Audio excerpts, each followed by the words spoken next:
here. Really appreciate it. As you know, for a lot of people, about 35,000 people in the state of Minnesota, this is a critical issue. And we have a few months to change some minds, and that's what we're here for today, to take a first important step to figure out what we can do together to really make a difference, to really stop this action that the governor has imposed on these 35,000 folks, including about 600 people in St. Louis County, most of whom are in the Duluth area. So it's an important issue for us here locally. It's an important issue for folks around the state. And we have some great people here from St. Stephen's and Minneapolis who are going to say a few words. I do want to introduce just a few folks who are with us today.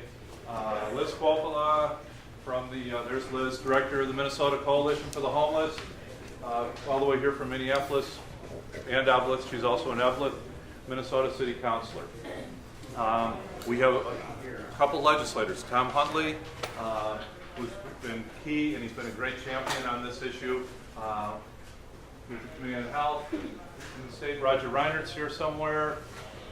Another champion represents the central and western part of the city. Tom represents the eastern part of the city. And we also have some great folks from the hospitals who will be introduced later. So just a couple quick things.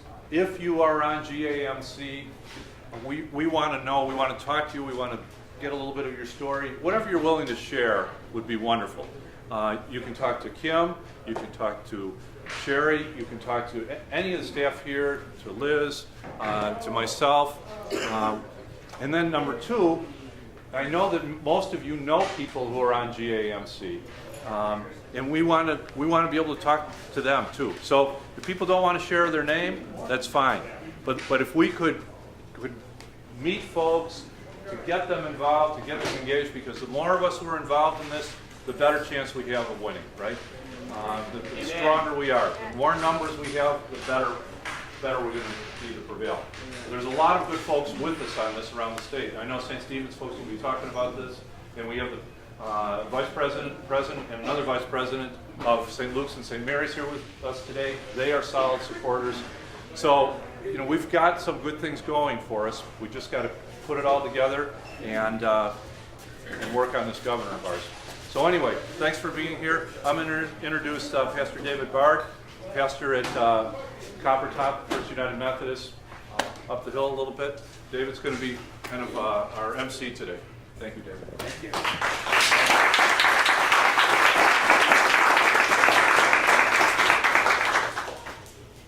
Thank you. I will be trying to facilitate the conversation, that is, to keep things moving in a timely fashion, and we will have a question and answer period at the end. And at the end, I will also introduce some people who, if you have questions, specific questions about GAMC, you can find those people and ask them about that. I was also asked to read a statement that was put together by the clergy in the community affiliated with Chum. There are about 40 congregations. All of the clergy got to see this. When we heard about this particular program being cut, it struck to the heart of those of us who work with Chum, and I know other clergy in the community as well. So please allow me to read this statement. It has been submitted to a couple of newspapers, but I have yet to see it in print. So we'll see how it goes. Right now, our country is engaged in a great debate about health care, and it is little secret that opinions are diverse and strongly held. As clergy in the Duluth community, we know there are differing opinions within our congregations on how best to make health care more accessible and more affordable. The conversations continue, and we don't know what the end result will be.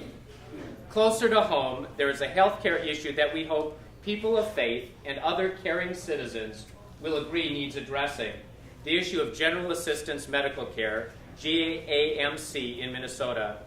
GAMC is our state's public health insurance program for our poorest and most vulnerable adults.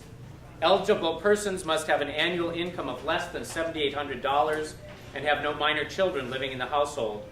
In 2008, this program served 77,000 Minnesotans, with an average of 35,000 on the program at any one time. Most of the people on the program struggle with mental illness, 70%, and or chemical dependency, and many, 40%, have chronic physical disabilities. This program will end March 1st, 2010, without legislative action early in the upcoming session. It is our hope that a strong majority of Minnesotans will see this as unacceptable and ask their legislators to take the action necessary to restore this program. While many currently receiving help through GAMC will be eligible for Minnesota Care, that program was designed to help low-wage working adults and requires premium payments beyond what many GAMC recipients can afford. In addition, hospital reimbursements for Minnesota Care are unlikely to cover the kind of emergency treatment GAMC is often needed for. With the elimination of GAMC, Minnesota hospitals will lose over $150 million. Locally, St. Mary's Hospital estimates it will lose $9.3 million over 2 years, and St. Luke's $5.5 million.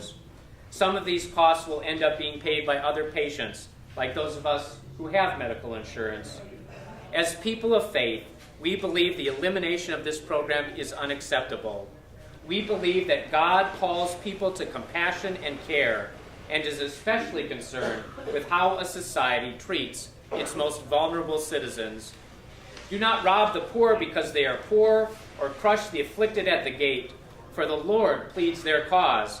Those words from Proverbs 22. This belief is widely shared among Christians, Muslims, and Jews. Other religious traditions also enjoin compassion. As citizens of Minnesota, we take pride in our great traditions of compassion, care, and courage. We believe our state can do better. We encourage you to contact your legislator and ask that GAMC be restored. If you have friends and relatives in other parts of Minnesota, ask them to contact their legislator requesting action be taken on GAMC.